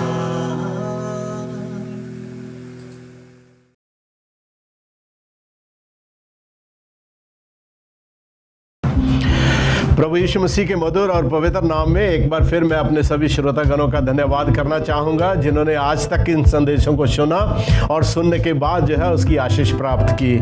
मैं चाहता हूँ कि आप सब इन संदेशों के ऊपर और ध्यान दीजिए और कोशिश कीजिए कि ये आप अपने भाई बहनों और अपने ग्रुप में भी आप शेयर कर सकें। आज का संदेश हमारा जो है वो बहुत ही इम्पोर्टेंट, बहुत ही महत्वपूर्ण संदेश है। ये उस अंतिम समय के विषय में दिया गया है जिसकी एक बड़ी जबरदस्त भविष्यवाणी बाइबल में दी गई है। सो इससे पहले कि हम इस संदेश में चलें, आइए हम प्रभु से प्रार्थना करें। हमारे दयालु करुणा में प्रभु, हम तेरा धन्यवाद देते हैं। जानते हैं इन संदेशों को और अपने पवित्र वचन के भेदों को समझने में तूने हमारी सहायता की है। हमारी दुआ है प्रभु, आगे भी तू हमारी अगुवाई करना। प्रभु यीशु के नाम से ये विनती मांगते हैं, आमीन। एक बड़ी प्यारी सी स्टोरी जो है वो पाई जाती है। ये स्टोरी जो है वो एक ऐसे कपल की है जो छुट्टियां बिताने के लिए जो है वो ऑस्ट्रेलिया जब वो गए थे, और वो ऑस्ट्रेलिया में एक केप रेंज नेशनल पार्क है जो लोगों से बहुत दूर और जंगल में बहुत ही ऐसी जगह के ऊपर बसा हुआ है जहां अक्सर जो है वो कोई फैसिलिटीज या कोई सुविधा जो है वो नहीं पाई जाती। और जब ये वहाँ पर जो है वो इंजॉय कर रहे थे, इनके 14 साल के बच्चे को जो है लू जो है वो लग जाती है। और जब लू लग जाती है तो ये पास में जो भी सहायता या सुविधा है वहाँ पर ये फ़ोन करते हैं। और जब ये वहाँ पर फ़ोन करते हैं तो भाषा के कारण इसको पिता को जो है वो समझाने में उनको बहुत टाइम जो वो लग जाता है। और जितना ज़्यादा टाइम लग जाता है उस टाइम के कारण इमीडिएटली उनको जो है वो रिलीफ जो वो नहीं मिल पाता बच्चे को, और वो बच्चा जो है वो मर जाता है। प्रिय भाई बहन, कम्युनिकेशन बहुत महत्वपूर्ण है परमेश्वर के लोगों के बीच में। जब परमेश्वर अपने वचन के द्वारा हमारे साथ कम्युनिकेशन करता है तो उसको समझना, उसकी गंभीरता को, उसकी इंपॉर्टेंस को समझना हमारे लिए जो वो बहुत ही ज़रूरी है। प्रकाशित वाक्य उसके 14वें अध्याय में 3 स्वर्गदूतों का संदेश जब पाया जाता है, और ये 3 स्वर्गदूतों का संदेश अंतिम संदेश है पवित्र शास्त्र में इस पूरे संसार के लिए, पूरे ब्रह्मांड के लिए। और इन 3 संदेशों में परमेश्वर की वो भविष्यवाणियां जो है वो पाई जाती हैं जिनको लोग नहीं समझ पाते और भ्रमित हो जाते हैं, और उनका भ्रमण होना जो है उनके लिए घातक जो है वो साबित हो सकता है। क्योंकि लिखता है पवित्र शास्त्र वचन में कि जो कोई इन भविष्यवाणियों की गहराई को नहीं जानता और प्रभु यीशु मसीह के आगमन के लिए और उसकी आराधना और उसकी सत्यता के लिए अपने आप को तैयार नहीं करता, जब प्रभु यीशु मसीह स्वर्गीय बादलों के ऊपर आएंगे तो वो लोग वो होंगे जो प्रकाशित वाक्य उसका 6वां अध्याय उसके 14वें वचन में लिखता है, कहता है कि वो लोग क्या करेंगे, वो पहाड़ों और गुफाओं से कहेंगे कि हम पर गिर पड़ो और हमें उस मेमने के गजब से बचा लो जो सिंहासन के ऊपर बैठा है। मेरे प्रिय भाई बहन, ये एक बड़ी गंभीर चेतावनी है। परमेश्वर के वचन में इतनी गंभीर चेतावनी है, यदि हम इसके ऊपर ध्यान दें तो शायद हम अपने आप को उस समय के लिए तैयार कर सकते हैं। क्योंकि वचन में लिखता है, यूहन्ना रचित सुसमाचार उसका 16वां अध्याय उसके 13वें वचन में उसमें लिखता, कहता जब सत्य का आत्मा आएगा तो तुम्हें सब सत्य मार्ग जो है वो बताएगा। ये प्रभु यीशु मसीह ने भविष्यवाणी की थी स्वर्ग में जाने से पहले, और अपने चेलों से वायदा किया था कि मैं तुम्हारे लिए एक सहायक, एक मददगार भेजूंगा। और उस मददगार के लिए प्यारे प्यारे भाई बहन, हमको प्रभु यीशु मसीह के वचन की इन बातों को समझना जो है वो बहुत ज़रूरी है। क्योंकि अंतिम समय की ये भविष्यवाणियां हैं, और जो इन भविष्यवाणियों के ऊपर ध्यान नहीं देगा, जो इनकी गहराई को नहीं जानेगा, प्रिय भाई बहन, हो सकता है कि वो जो है वो भटक जाए और भटक कर एक ऐसी परिस्थिति में चला जाए जहां जीवन से वो वंचित हो सकता है। प्रकाशित वाक्य उसका 14वां अध्याय उसके 9वें वचन में ये एक बड़ी गंभीर चेतावनी जो वो पाई जाती है, जिसको मैं आपके सामने पढ़ूंगा। Book of Revelation chapter 14 versus 9 to 10। यहाँ लिखता है, फिर इसके बाद एक और तीसरा स्वर्गदूत बड़े शब्द से ये कहता हुआ आया, जो कोई उस पशु की और उसकी मूरत की पूजा करे और अपने माथे या अपने हाथ पर उसकी छाप ले, वह परमेश्वर के प्रकोप की निरी मदिरा जो उसके क्रोध के कटोरे में डाली गई है पिएगा, और पवित्र स्वर्गदूतों के सामने और मेमने के सामने आग और गंधक की पीड़ा में पड़ेगा। सो प्रिय भाई बहन, यहाँ पर हम देखते हैं कि इस गंभीर चेतावनी को आज मसीही लोग कितना जो वो ले रहे हैं, आज कितना इसके ऊपर हम जो है वो मनन कर रहे हैं। क्योंकि प्रभु यीशु मसीह कहते हैं मत्ती रचित सुसमाचार उसके 21वें अध्याय में, उसमें 7वां अध्याय उसके मैथ्यू चैप्टर 7 वर्स 21-22 में, उसमें प्रभु यीशु मसीह कहते हैं कि जो कोई मुझे हे प्रभु कहता है उनमें से हर एक स्वर्ग के राज्य में प्रवेश नहीं करेगा, वही जो मेरे भेजने वाले की इच्छा को पूरा करते हैं।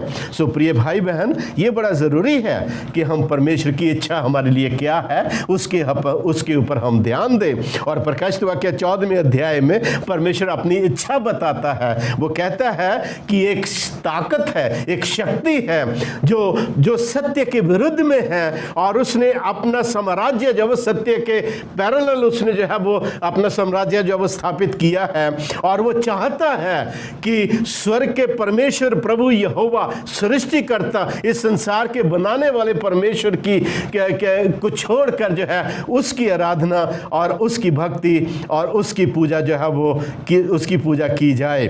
सो यहाँ वचन में हम देखते हैं प्रिय भाई बहन कि परमेश्वर क्यों हमें चेतावनी देता है। पवित्र शास्त्र वचन में जब आप पढ़ते हैं बहुत सारी चेतावनियां आपको मिलती हैं। वो इसलिए हमें चेतावनी देता है क्योंकि वो जानता है कि आने वाली घटनाएं हमारे लिए खतरनाक है, हमारे लिए भयानक है, और वो हमें प्रेम करता है, हमें बचाना चाहता है। परमेश्वर क्यों हमें चेतावनी देता है? क्योंकि परमेश्वर आपसे प्यार करता है प्रिय भाई बहन। वह क्यों हमें चेतावनी देता है? क्योंकि वो हमें सुरक्षित जगह के ऊपर जब वो हमें देखना चाहता है, वह चाहता है कि हम उसके पास आएं और उससे शांति, आनंद और विश्राम उससे जब वो प्राप्त कर सकें। उसकी तीव्र इच्छा है हमारे लिए कि हमारी ज़िंदगी खुदावंद यीशु मसीह के उस पवित्र लहू के द्वारा जो उसने मेरे और आपके लिए क्रूस के ऊपर बहाया, उस लहू के द्वारा पूरे तरीके से सुरक्षित और अनंत जीवन के लिए तैयार हो सके। ये पशु की छाप या पशु का चिन्ह जिसका वर्णन जो है वो प्रकाशित वाक्य 14वां अध्याय उसके 9वें और 10वें वचन में किया गया है। प्रिय भाई बहन, ये क्या है? ये भलाई और बुराई के बीच में एक महान लड़ाई को जो है वो दर्शाता है, दिखाता है। संसार में दो ताकतें हैं, दो शक्तियां हैं, एक अंधकार की शक्ति है और एक प्रकाश, एक ज्योति, एक अनुग्रह, एक प्यार की शक्ति है। इन दोनों के बीच में जब से ये संसार बना है एक भयंकर युद्ध जब वो चला आ रहा, ना सिर्फ इस संसार में बल्कि वचन में लिखता है कि ये युद्ध जो है वो स्वर्ग से जो है वो आरंभ हुआ। जब परमेश्वर ने उस करूब स्वर्गदूत को जिसको बनाया था, उसके मन के अंदर घमंड और उसके मन के अंदर जब लालच और उसके मन के अंदर जो है स्वयं की पूजा करने की भावना जब से पैदा हुई और उसने स्वर्ग में विद्रोह किया, वहां से प्रिय भाई बहन ये महान संघर्ष वो शुरू होता है। और शैतान के लिए लिखा है वचन में, यशायाह 14 बाब उसकी 12 से 14 वचन में उसमें शैतान इसका उल्लेख पाया जाता है, और वो चाहता है कि वो अपने आप को परमेश्वर के सिंहासन से भी ऊंचा अपना सिंहासन बनाए और अपने आप को जो है अब बड़ा बनाने के जुनून में प्रिय भाई बहन वो गलतियां करते करते पूरे संसार को उसने पाप और गुनाह में जो है वो उसने डुबो दिया है, उसने भर दिया है। प्रकाशित वाक्य 14 का ये एक बहुत ही महत्वपूर्ण विषय है प्रिय भाई बहन। एक ऐसी सोच, एक ऐसा वचन है जिसके द्वारा परमेश्वर के लोग जो है वो जांचे जाएंगे, पहचाने जाएंगे और उनकी परख होगी परमेश्वर के सामने कि वो क्या है। यहां लिखता है प्रकाशित वाक्य 13 उसके 18वें वचन में लिखता है, कहता है कि उस पशु की एक पहचान है प्रिय भाई बहन, उस पशु की एक पहचान है। और पहचान के बारे में प्रकाशित वाक्य 13 के 18 में लिखता है, कहता है कि उस पशु का उसमें अंक दिया गया है। रेवलेशन 13:18 में उसमें उस पशु का अंक दिया गया है जो 666 है। और ये उसका प्रिय भाई बहन अंक नहीं है, ये उसका नंबर है उसका। और इस पशु के निशान या चिन्ह को समझने के लिए हमें इस पशु की पहचान को समझना बहुत जरूरी है। और हम अपने पहले वचनों में भी, पहले संदेशों में भी हमने थोड़ा कोशिश किया था इसको समझने के लिए, और एक बार फिर मैं आपके सामने इसको जब लाना चाहता हूं कि उसकी पहचान होना जरूरी है। क्योंकि पृथ्वी के अंतिम समय में प्रिय भाई बहन इस सच्चाई को जानना हमारे लिए सबसे ज़्यादा ज़रूरी है यदि हम प्रभु यीशु मसीह में ज़िंदगी, खुशी और आनंद पाना चाहते हैं। जितने भी संसार में प्रोटेस्टेंट लीडर हुए हैं, हमें अपनी खोज करने की ज़रूरत नहीं। जितने बड़े बड़े मिशनरीज हुए हैं, जितने भी परमेश्वर के बड़े बड़े सेवक हुए हैं, उनमें जो है वो Martin Luther, John Knox, Calvin Wesley और भी बहुत बड़े बड़े जो मिशनरीज और जो रिफॉर्मर्स हुए हैं प्रिय भाई बहन, उन्होंने इस चीज़ को डिस्कवर किया है कि ये मार्क और ये नंबर 666 जो है ये वेटिकन सिटी का है, ये रोम के राज्य का है। और जो राज्य चर्च और स्टेट दोनों जो है वो मिला हुआ है, दोनों मिला हुआ है, और उसने अपने तरीके से उद्धार और नजात जो वो लोगों के सामने रखी है, कर्मों के द्वारा नजात। नकली सैबत उसने हमारे लिए ठहरा दिया, नकली बपतिस्मा उसने ठहरा दिया। प्रभु यीशु मसीह की सेवकाई जो पाप और गुनाह को माफ करने की थी, वो उन्होंने जो है वो उन्होंने अपने प्रीस्ट को, अपने फादर लोगों को उन्होंने दे दी। और इस तरीके से उन्होंने प्रिय भाई बहन अलग हटकर अपने आप को जो है वो एक साबित करने की कोशिश की है। जब हम पशु की निशान की हम तलाश करते हैं तो याद रखिए, हम जब वो वेटिकन सिटी के बारे में हम जो है वो तलाश करते हैं, हम देखते हैं कि पोप को एक टाइटल, एक उपाधि दी गई प्रिय भाई बहन, एक उपाधि दी गई थी, एक टाइटल दिया गया था उसको, Vicarius Filii Dei. Vicarius Filii Dei. Vicarius Filii Dei का मतलब है vicar of the son of God, प्रभु यीशु मसीह के स्थान के ऊपर दूसरा ईश्वर, जिसने प्रभु यीशु मसीह के स्थान को जो है वो लिया और वो अपने आप को जो है वो परमेश्वर का प्रतिनिधि जो है वो बन के जो है वो बैठ गया। वाइकेरियस फिलिई डी जो है ये लतीनी भाषा के शब्द हैं प्रिय भाई बहन, और लतीनी भाषा के वर्ड्स जो हैं उनकी न्यूमेरिकल वैल्यू है, उनकी नंबर्स की वैल्यू है उनकी। जैसे vicarious means VICARIUS, V stands for 5। B जो है वो 5 नंबर को दिखाता है, I 1 नंबर को दिखाता है, C 100 नंबर को दिखाती है, A और R में कोई नंबर नहीं होता है, I जो है वो 1 नंबर को दिखाती है, V 5 नंबर को दिखाती है। और इस तरीके से वाइकेरियस के नंबर जब हम काउंट करते हैं तो वो 112 आते हैं, 112 नंबर्स। फिली, FILII, F जो है उसका कोई नंबर नहीं है, I का 1 नंबर है, L के 50 नंबर है, I का 1 है और I का फिर 1 है। तो ये फिली के नंबर जब हम काउंट करते हैं तो ये 53 नंबर हमको जब दिखाते हैं। और DEI, D stands against for 500 numbers. D का जो है वो 500 नंबर है, E का 0 है और I का 1 है। और जब इसके नंबर कैलकुलेट करते हैं तो ये 501 और 112, 53 और 105 नंबर जब हम कैलकुलेट करते हैं प्रिय भाई बहन तो ये एग्जैक्टली 666 नंबर जो है वो आ जाता है।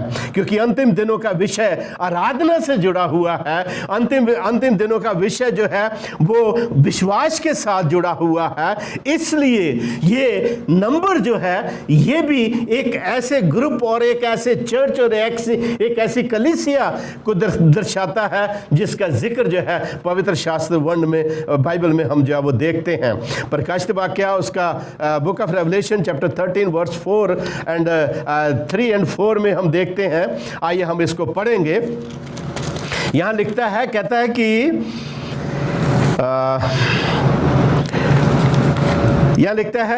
कहता है कि मैंने उसके सिरों में से, उस पशु के सिरों में से जिसका नंबर 666 है, एक पर भारी घाव लगा देखा मानो वह मरने पर है।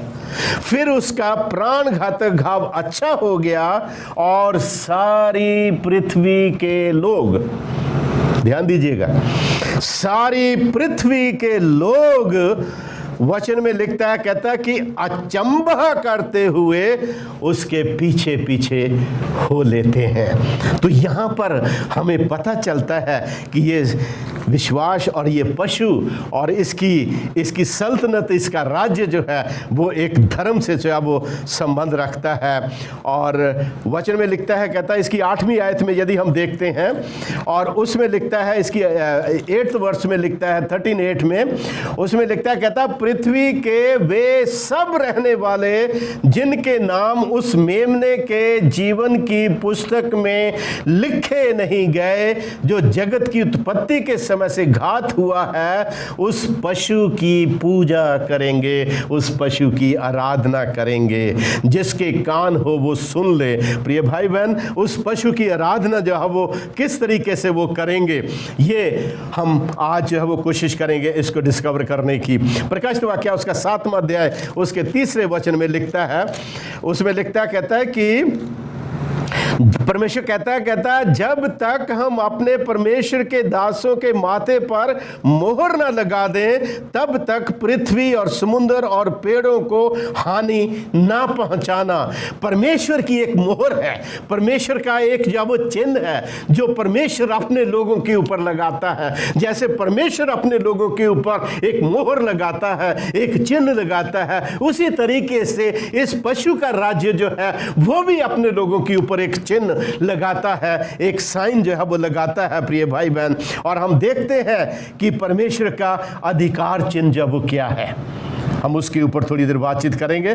परमेश्वर का अधिकार चिन्ह जो है वो क्या है, याद रखें, परमेश्वर का अधिकार चिन्ह जो है वो है उस जीवते परमेश्वर की मोहर, जिसका वर्णन 7 बाब उसके 3रे वचन में परमेश्वर ने कहा कि जब तक परमेश्वर के दासों के माथे के ऊपर जो है वो मोहर नहीं लगाई जाएगी, तब तक जो है वो पृथ्वी, समुद्र और पेड़ों को हानि ना पहुंचाना।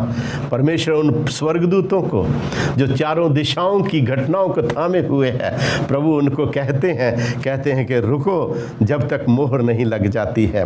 हर एक मोहर, प्रिय भाई बहन, उसके अंदर 3 बातें होती हैं, 3 थिंग्स। हर मोहर में 3 बातें होती हैं, हर स्टैंप में 3 बातें होती। पहला, मनुष्य का नाम, जिसके नाम से वो मोहर, जिसकी वो मोहर है। और दूसरा जो है उसकी उपाधि, वो किस पद के ऊपर है। और तीसरा जो है वो उसका एरिया, उसका काम करने का एरिया, उसकी क्षमता। और हम देखते हैं यहाँ पर कि परमेश्वर यहोवा की मोहर में उसका नाम पाया जाता है, वह परमेश्वर यहोवा है। और उसकी उपाधि क्या है? उपाधि उसकी ये है कि वो सृष्टि करता है, उसने संसार की रचना की है, मुझे और आपको उसने बनाया है। और तीसरा जो है उसका एरिया, और स्वर्ग के परमेश्वर का जो एरिया है, उसका जो है वो जितनी भी डोमिनियन है, that is heaven and earth my dear friends, आकाश और पृथ्वी। और उस आकाश पृथ्वी का वो परमेश्वर है और उसकी एक मोहर है, प्रिय भाई बहन। और इसी, आइए हम उस मोहर को डिस्कवर करने की कोशिश करेंगे। हम लोग जो है वो जाएंगे निर्गमन की पुस्तक, उसका 20वां अध्याय, और निर्गमन की पुस्तक का 20वां अध्याय हम लोग उसके 8वें वचन से पढ़ेंगे। मेहरबानी करके ध्यान दीजिएगा, बहुत ही इंपॉर्टेंट विषय है प्रिय भाई बहन, आपके लिए, आपकी जिंदगी के लिए। यहाँ लिखता है रेवलेशन एक्सोडस चैप्टर 20 वर्स 8, तू विश्राम दिन को पवित्र मानने के लिए स्मरण रखना, 6 दिन तो तू परिश्रम करके अपना काम काज करना, 7वां दिन तेरे परमेश्वर यहोवा के लिए पवित्र दिन है। उसमें ना तो तू कोई किसी भांति का काम काज करना, ना तेरा बेटा, ना तेरी बेटी, ना तेरा दास, ना तेरी दासी, ना तेरे पशु, ना कोई परदेसी जो तेरे फाटकों के भीतर हो। परमेश्वर बताता है कि उसके विश्रामवार को हम जब वो पवित्र रखें, इसलिए कि, और वो कहता है कि कोई भी विश्रामवार के दिन कोई भी जो है वो कामकाज ना करे, कोई भी जो है वो पूरे तरीके से हम उस दिन को जो है वो परमेश्वर की पवित्रता, उसकी पाकीज़गी में, उसकी आराधना में, उसकी फेलोशिप में, उसकी सहभागिता में जो है वो हम इसको जब वो बताएं, क्योंकि वो दिन आत्मिक विश्राम का दिन है।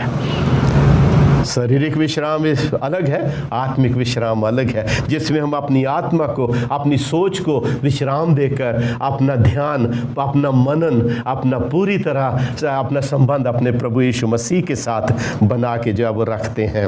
और 11वें वचन में परमेश्वर लिखता है कि क्यों हमें परमेश्वर के पवित्र विश्रामवार को मानने की आवश्यकता है, क्यों हमें इसको पवित्र रखने की जरूरत है। 11वें वचन लिखता है क्योंकि, द वर्ड क्योंकि is linking word my dear friends, जो पहली ट्रूथ को बाद के थॉट के साथ, विचार के साथ जोड़ता है। यहां लिखता है क्योंकि 6 दिन में यहोवा ने आकाश और पृथ्वी और समुद्र और जो कुछ उसमें है सबको बनाया और 7वें दिन विश्राम किया। इस कारण यहोवा ने विश्राम दिन को आशीष दी और उसको पवित्र ठहराया। माय डियर फ्रेंड्स, जो इस संसार का बनाने वाला है वो परमेश्वर यहोवा है, वो सृष्टि करता है। ये सत्य सिर्फ और सिर्फ पवित्र शास्त्र बाइबल में और प्रभु की चौथी आज्ञा में, विश्रामवार में जो है वो पाया जाता है। सो सैबत इज गॉड्स सील। सैबत जो है वो परमेश्वर की मोहर है। सैबत परमेश्वर की मोहर है। A sign of sanctification dear friends, एक ऐसा चिन्ह है जो काय का चिन्ह है, पवित्रता का चिन्ह, पवित्रता का चिन्ह। आइए हम देखें एक और वर्स बाइबल में, इज़ेकिएल, बुक ऑफ इज़ेकिएल, और उसका जो है वो 20वां अध्याय और उसके 20वें वचन में परमेश्वर क्या कहता है। ये वो सत्य है, ये वो सच्चाइयां हैं प्रिय भाई बहन, जिनसे हम अपने आप को बचाकर और प्रभु यीशु मसीह के अनुग्रह को हम जो है वो उसका इनकार करते हैं। और जब हम उसका इनकार करते हैं तो हम कह नहीं सकते कि हम उस सच्चे और जीवते परमेश्वर के मानने वाले लोग हैं। यहिजकेल उसका 20वां अध्याय उसके 20वें वचन में यहाँ पर लिखता है, कहता है और मेरे विश्राम दिनों को पवित्र मानो, और मेरे विश्राम दिनों को पवित्र मानो कि वे मेरे और तुम्हारे बीच में चिन्ह ठहरे। वो मेरे और तुम्हारे बीच में चिन्ह ठहरे, एक साइन ठहरे, एक पहचान ठहरे हमारे बीच में, और जिससे तुम जानो कि मैं तुम्हारा परमेश्वर यहोवा हूँ, जिससे तुम जानो कि मैं तुम्हारा परमेश्वर यहोवा हूँ। प्रिय भाई बहन, परमेश्वर का एक चिन्ह है, परमेश्वर का एक साइन है, परमेश्वर की एक पहचान है कि हम उसके हैं। और वो पहचान प्रभु यीशु मसीह की हमें जो है वो चौथी आज्ञा में जो है वो मिलती है, जिसमें परमेश्वर कहता है I am the creator of the world. वो सृष्टि करता है, वो क्रिएटर है और वो मुझे और आपको बनाने वाला है। इसलिए परमेश्वर के उस आज्ञा को मानना जो ये साबित करती है कि मेरा क्रिएटर कौन है, जो साबित करती है कि मेरी रचना कैसे हुई है, और जो साबित करती है कि मुझे परमेश्वर की रचना होने के नाते मुझे क्या करने की ज़रूरत है और किन आज्ञाओं को मानने की हमें जो है वो ज़रूरत है। प्रकाशित वाक्य 14वां अध्याय उसके 9वें आयत में हम लोग फिर जो दोबारा जो है वो चलेंगे। यहाँ एक बार फिर परमेश्वर उसी चीज़ को जो है वो चेतावनी कहता है। यहाँ लिखता है, कहता है फिर इसके बाद एक और तीसरा स्वर्गदूत बड़े शब्द से ये कहता हुआ आया, जो कोई उस पशु की और उसकी मूर्ति की पूजा करे और अपने माथे या हाथ पर उसकी छाप ले, वह परमेश्वर के क्रोध की निरी मदिरा को पिएगा। प्रिय भाई बहन, जिस तरीके से परमेश्वर ने अपनी मोहर, परमेश्वर ने अपना चिन्ह, परमेश्वर ने अपना साइन अपने लोगों के बीच में रखा है जो हमारी पहचान है, उसी तरीके से बीस्ट ने भी, इस पशु ने भी अपनी पहचान, अपना चिन्ह जो है वो स्थापित किया है। उसने अपना चिन्ह अपना स्थापित किया है। वचन में लिखता है कि उसने क्या किया, परमेश्वर की आज्ञाओं को उसने बदल डाला। दानियल उसका 7:25 आयत में लिखता है, कहता कि वो पशु परमेश्वर की आज्ञाओं को और उसकी व्यवस्था को बदल देने की चेष्टा करेगा, कोशिश करेगा बदल देने की। And he did it my dear friends, और उसने बदल दिया उनको। उसने सैबत की पवित्रता को उन्होंने जो है वो रविवार की आराधना में बदल दिया। उन्होंने जो है वो दूसरी आज्ञा को जो है बदल करके उन्होंने मूर्तियों की पूजा उन्होंने शुरू कर दी। प्रिय भाई बहन, he did everything. And he try to prove himself that he is God. वो जो है इस संसार का परमेश्वर है, इस संसार का मालिक है, और उसकी छाप जो है वो रविवार ये आराधना है, संडे की वर्शिप है उसकी। जो कोई परमेश्वर के पवित्र दिन सैबत शनिवार की आराधना को छोड़कर रविवार की आराधना करता है प्रिय भाई बहन, वो उस पशु की छाप अपने ऊपर लेता है, अपने हाथ या अपने माथे के ऊपर। ये एक सिंबॉलिक है, एक तुलना के तौर पर दिया गया है। माथे के ऊपर लेना, माथा जो है वो आपके माइंड को जो है रिप्रेजेंट करता है, आपकी रीजनिंग पावर को जाहिर करता है, आपकी विल पावर को जाहिर करता है, जिससे आप अपने आप को साबित कर पाते हैं और आप अपने जीवन को जो है वो निर्णय ले पाते हैं, फैसला ले पाते हैं कि आपको किस मार्ग के ऊपर चलना है। Dear friends, what do you think? आप क्या सोचते हैं? आप पशु की छाप के पीछे चलेंगे, आप पशु के ठहराए हुए दिन के ऊपर चलेंगे, या प्रभु यीशु मसीह के ऊपर चलेंगे? निर्णय आप लोगों के हाथ में है, फैसला आप लोगों को करना है, मुझे और आप, मुझे नहीं। पवित्र रोमन कैथोलिक चर्च की बुक्स जो है स्वयं इस बात को जब वो जाहिर करती हैं, स्वयं उसके रेफरेंसेस बताते हैं। उनसे क्वेश्चन पूछा जाता है कि which is the day, which is the Sabbath day, वो कहते हैं सैबत शनिवार is the Sabbath day. So why we observe Sunday? कह रहे हैं हम इसलिए संडे को ऑब्जर्व करते हैं। The convert catechism of Roman Catholic doctrine page 50 में लिखता है, कहता है हम संडे की इसलिए आराधना करते हैं क्योंकि हमने अपने चर्च के अधिकार से इसको जो है वो बदल दिया है, इसकी सैंक्टिटी की, इसकी पवित्रता को बदल दिया है। प्रिय भाई बहन, मार्क ऑफ द बीस्ट याद रखिए, उस पशु की छाप से बचिए। प्रभु यीशु मसीह की मोहर को अपने दिलों, अपने दिमागों के ऊपर, अपने हाथों के ऊपर लीजिए, ताकि प्रभु के कार्यों को करते हुए आप उसके डर, उसके भय में बढ़ते चले जाएं और खुदावंद यीशु मसीह की ज़िंदगी आपके अंदर जब वो हो। और क़यामत के रोज़ जब आसमानी बादलों के ऊपर हमारा प्रभु यीशु मसीह जब आएगा, मुझे मालूम है जिन्होंने अपने जीवन को, अपने आप को प्रभु के लिए दिया है, वो क्या करेंगे? वो बादलों के ऊपर उसका इस्तकबाल करेंगे। और जिन्होंने पशु की छाप ली है, बाइबल में लिखता है, कहता है कि वो नरक की आग में जब वो हमेशा के लिए चलेंगे। My dear friends, please remember, निर्णय आप लोगों के हाथ में है, फैसला आप लोगों को करना है। आप किस के पीछे चलते हैं? प्रभु यीशु मसीह के पीछे, जो परमेश्वर का मेमना जिसने अपना लहू हमारे लिए बहाया, या उस पशु के पीछे जिसने स्वर्ग में धोखा दिया और पूरे संसार के पाप का कारण बना और विनाश का कारण बना? निर्णय आप लीजिए।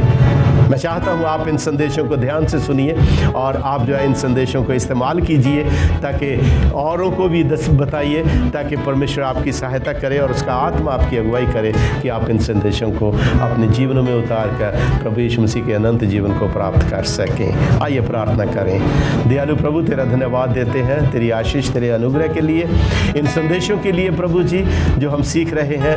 प्रभु, अंतिम समय के लिए बहुत सारी चेतावनियाँ तूने दी हैं। आज हम परमेश्वर इसके ऊपर ध्यान नहीं देते, लेकिन हम जानते हैं इनसे अलग हटकर, इनके प्रति लापरवाही दिखाकर हम कभी परमेश्वर तेरे जीवन में प्रवेश नहीं कर सकते। तो हमारे श्रोतागणों को आशीष दे और उनको सामर्थ्य दे प्रभु, ताकि इन वचनों के प्रति अपने आप को सोचें और अपने हृदय तेरी महिमा के लिए तैयार कर सकें। सारी आशीषें हम अपने प्यारे प्रभु और उद्धारकर्ता यीशु मसीह के मीठे और पवित्र नाम में मांगते हैं। आमीन, आमीन।